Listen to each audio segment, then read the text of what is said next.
জানি না গোপালগঞ্জে কি হবে। সন্ত্রাসীরা টার্গেট করেছে মূলত হাসনাত আব্দুল্লাহ সার্জিস নাহিদদেরকে পৃথিবী থেকে বিদায় করে দেওয়ার জন্যই তারা পরিকল্পনা করেছে এবং তারা যেই রাস্তা দিয়ে যাচ্ছে সেখানেই হামলা করা হচ্ছে। তারা যেখানে সমাবেশ করছেন সেখানেই হামলা করছেন, যেখানেই তারা নিরাপদের জন্য আশ্রয় নিয়েছেন চতুর্দিক থেকে ঘিরে ফেলে তারা গুলি বর্ষণ করছেন, ককটেল মারছেন, তাদের উপরে হামলা করছেন। তার মানে বোঝা যায় গোপালগঞ্জের সন্ত্রাসী নিষিদ্ধ সংগঠন আওয়ামী লীগ তারা পরিকল্পনা করেছে এই জুলাই যুদ্ধার যারা নেতৃত্ব দিয়েছেন হাসনাত সার্জিস নাহিদদেরকে তারা পৃথিবী থেকে বিদায় করে দিতে চায়। আসসালামু আলাইকুম ওয়া রাহমাতুল্লাহি ওয়া বারাকাতুহু। আলহামদুলিল্লাহি রাব্বিল আলামিন ওয়াসসালাতু ওয়াসসালামু আলা সাইয়্যিদিল মুরসালিন ওয়া আলা আলিহি ওয়া আসহাবিহি আজমাইন। দেশ এবং প্রবাসের প্রিয় বন্ধুরা যারা যেখান থেকে আমাদেরকে দেখছেন সকলকে আন্তরিক শুভেচ্ছা এবং অভিনন্দন। প্রিয় দিনী ভাইরা, আমরা লক্ষ্য করছি আজকে পুরো দেশের মানুষের নজর গোপালগঞ্জের দিকে। কি ঘটছে গোপালগঞ্জে? আজকে গোপালগঞ্জে যে ঘটনাটি ঘটেছে এই ঘটনার দ্বারা প্রমাণ হয়েছে বাংলাদেশ এখনো ফেসিবাদ মুক্ত হয়নি, স্বৈরাচার মুক্ত হয়নি। গোপালগঞ্জের ঘটনা যেন আমাদেরকে মেসেজ দিচ্ছে যে আমরা সত্যিই কি গোপালগঞ্জকে স্বাধীন করতে পেরেছি, গোপালগঞ্জকে স্বৈরাচারদের হাত থেকে মুক্ত করতে পেরেছি। আজকে প্রশ্ন জাগছে যে গোপালগঞ্জ কি বাংলাদেশের অংশ নাকি দিল্লির স্বৈরাচারদের অংশ? এটা আজকে আমাদের কাছে প্রশ্ন। আমরা দেখেছি আজকের এই দিনে শহীদ আবু সাইদ গত বছর যিনি শহীদ হয়ে গেলেন স্বৈরাচারকে মুক্ত করার জন্য, আজকে সেই বর্ষপূর্তি 1 বছর পরে আজকে আমরা দেখলাম সেই গোপালগঞ্জের মসজিদে মসজিদে মাইকে ঘোষণা করে হাজার হাজার নিষিদ্ধ সংগঠন আওয়ামী লীগ, ছাত্রলীগ, যুবলীগ, সন্ত্রাসী বাহিনীরা একতাবদ্ধ হয়ে অস্ত্র শস্ত্র হাতে নিয়ে প্রকাশ্য দেবালোকে ছাত্র জনতার উপরে তারা হামলা করলেন, প্রশাসনের উপরে তারা হামলা করেছেন, পুলিশের পিকআপ ভ্যানে তারা আগুন ধরিয়ে দিয়েছেন। এমনকি ছাত্র জনতা এনসিপির নেতৃবৃন্দ সমাবেশ করে সমাবেশ স্থল ছেড়ে যাওয়ার পরই তারা সমাবেশের মঞ্চে পর্যন্ত আগুন দিয়ে জ্বালিয়ে দিয়েছেন। আজকে ভাবতে অবাক লাগে, স্বৈরাচার মুক্ত হওয়ার 1 বছর পরে আজকে গোপালগঞ্জে নিষিদ্ধ সংগঠন আওয়ামী লীগ, যুবলীগ, ছাত্রলীগের সন্ত্রাসীরা প্রকাশ্য দেবালোকে ছাত্রদের উপরে হামলা করছেন। শুধু ছাত্রদের উপরে হামলা নয়, প্রশাসনের উপরে হামলা করে আগুন ধরিয়ে দিয়েছেন, পুলিশের গাড়িতে আগুন লাগিয়ে দিয়েছেন। আমার প্রশ্ন, প্রশাসন কি করছেন? এই ব্যর্থতার দায়িত্ব অবশ্যই প্রশাসনকে নিতে হবে। আজকে শত শত প্রশাসনের ভাইরা সেখানে রয়েছেন, নীরব দর্শকের ভূমিকা তারা পালন করেছেন।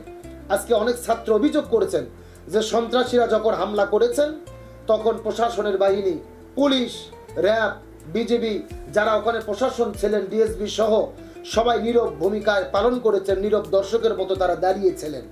এখন আমার প্রশ্ন, তাহলে তারা কি গোপালগঞ্জের সন্ত্রাসীদের কাছে নিরুপায়? আমরা সর্বশেষ দেখেছি সেনাবাহিনী পর্যন্ত মাঠে নেমেছে, সেনাবাহিনীর ওপরে পর্যন্ত ককটেল মারা হচ্ছে, হামলা করা হচ্ছে। আমরা জিজ্ঞেস করতে চাই, সেনাবাহিনীকে ম্যাজিস্ট্রেসি পাওয়ার দেওয়ার পরেও তাদের চোখের সামনে সন্ত্রাসীরা, নিষিদ্ধ সংগঠন আওয়ামী লীগ, যুবলীগ, ছাত্রলীগের সন্ত্রাসীরা হামলা করে আর তারা চেয়ে চেয়ে দেখছেন। এটা কি আমরা নতুন স্বাধীন দেশে এমনটিকে আমরা আশা করেছিলাম? আজকে যাদের মাধ্যমে আমরা নতুন স্বাধীনতা পেয়েছি, যেই জুলাই যোদ্ধা যাদের অকুতভয় সাহসী নেতৃত্বের ফলে নতুন বাংলাদেশ 24-এর গণঅভ্যুত্থান, সেই হাসনাত আব্দুল্লাহ সার্জিস নাহিদ আজকে তাদেরকে তারা অবরুদ্ধ করে ফেলেছেন। এমনকি তারা সর্বশেষ এসপি অফিসে আশ্রয় নিয়েছেন। আমরা জিজ্ঞেস করতে চাই, আজকে যদি এসপি অফিসের মধ্যে উঠে ছাত্রদেরকে তুলে যদি তারপরও তারা নিরাপত্তা দিতে না পারে, এদের কি সেখানে সেই এলাকায় চাকরি করার কোনো অধিকার আছে? আমি তো মনে করি আজকে গোপালগঞ্জের যে ঘটনাটি ঘটেছেন এটা পুরো দায়ভার প্রশাসনের। প্রশাসনকে জবাবদিহি করতে হবে, বিশেষ করে স্বরাষ্ট্র উপদেষ্টা হিসেবে যিনি দায়িত্ব নিয়েছেন আজকে তাকেও জবাবদিহি করতে হবে যে আপনি কি করলেন। এবং গোপালগঞ্জের যারা ডিসি, এসপি রয়েছেন এবং ওই এলাকায় সেনাবাহিনীর যারা দায়িত্ব রয়েছেন আজকে সবাইকে এর আওতার জবাবদিহিতার আওতায় নিয়ে আসা উচিত যে আপনারা এখানে উপস্থিত থাকা অবস্থায় প্রকাশ্য দেবালোকে সন্ত্রাসীরা কিভাবে এমন হামলা করার সাহস পেল, ছাত্রদের উপরে হামলা করে আহত করার সাহস পেল, প্রশাসনের গাড়িতে তারা হামলা করার সাহস কিভাবে পেল? এখন আমি এই জায়গায় একটি কথা পরিষ্কার করে বলতে চাই। আজকে আমরা বিশেষ করে গত কয়েকদিন ধরে আমরা লক্ষ্য করে দেখেছি জামাত ইসলাম, বিএনপি চরমনাই যে সমস্ত দলগুলো 24-এর গণঅভ্যুত্থানের আগে জাতীয় ঐক্য গঠন করে জালেমের জুলুমের বিরুদ্ধে আমরা লড়াই করেছিলাম, ফ্যাসিস্ট স্বৈরাচারের বিরুদ্ধে লড়াই করেছিলাম, আজকে আমরা কিছুদিন হলে দেখতে পাচ্ছি আমরা নিজেরা নিজেদের বিরুদ্ধে লেগে গেছি। বিএনপি জামাত ইসলামের বিরুদ্ধে স্লোগান দিচ্ছেন, জামাত শিবির রাজাকার এই মুহূর্তে বাংলা ছাড়। আবার হয়তোবা জামাত ইসলামের নাম দিয়ে কেউ কেউ বিএনপির বিরুদ্ধে, তারেক জিয়ার বিরুদ্ধে কথা বলছেন, আবার চরমোনাইয়ের বিরুদ্ধে কথা বলছেন। আমরা নিজেরা নিজেরা একে অপরের বিরুদ্ধে যখন লেগে গেছি, আমরা নিজেরা নিজেদেরকে যখন শত্রুতে পরিণত করেছি, ঠিক সেই সময় কিন্তু আজকে স্বৈরাচাররা আবার মাথা চারা দিয়ে গোপালগঞ্জে নেমে পড়েছে। তার মানে এই ঘটনার দ্বারা প্রমাণ হয় আমরা নিজেরা নিজেদেরকে যখন শত্রুতে পরিণত করেছি, ঠিক সেই সময় ফ্যাসিস্ট স্বৈরাচারেরা মাথা চারা দিয়ে আমাদের চোখের সামনে আবারও তারা ফিরে আসার চেষ্টা করছেন। তার মানে আমরা 24-এর গণঅভ্যুত্থানের যে জাতীয় ঐক্য গঠন করেছিলাম, যদি আমরা এই ঐক্যের মধ্যে ফাটল ধরে ফেলি, নিজেরা নিজেদের শত্রুতে পরিণত করে ফেলি, এই সুযোগে কিন্তু পতিত স্বৈরাচার রাই আবারও মাথাচাড়া দেবে, রাজপথে নামবে, সন্ত্রাসী করবে। আজকের গোপালগঞ্জের ঘটনা সেটাই প্রমাণ করেছে।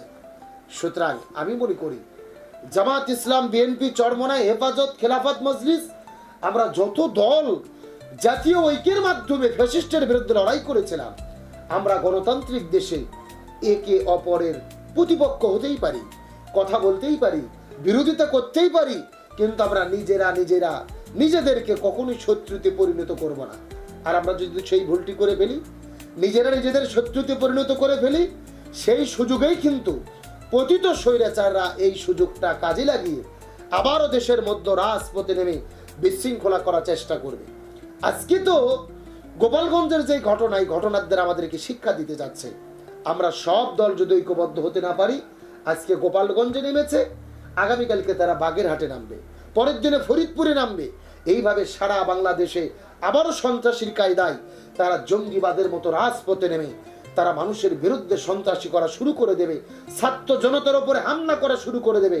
সুতরাং আসুন আজকের ঘটনা থেকে আমরা শিক্ষা গ্রহণ করি, আমরা আবারও জাতীয় ঐক্য শীষে ঢালা প্রাচীরের মতো প্রাচীর তৈরি করে ঐক্যবদ্ধ হই এবং আমরা একমত পোষণ করি। পতিত স্বৈরাচার ফ্যাসিস্টদের দমন করার জন্য আমাদের একতাবদ্ধ থাকতে হবে। এবং গোপালগঞ্জের তারা যে দুঃসাহস করেছেন, তারা যে সন্ত্রাসী কায়দায় হামলা করেছেন, আমি মনে করি তামাম বাংলাদেশের ছাত্র জনতা এখনই ঘোষণা দিয়ে গোপালগঞ্জে রওনা করা উচিত।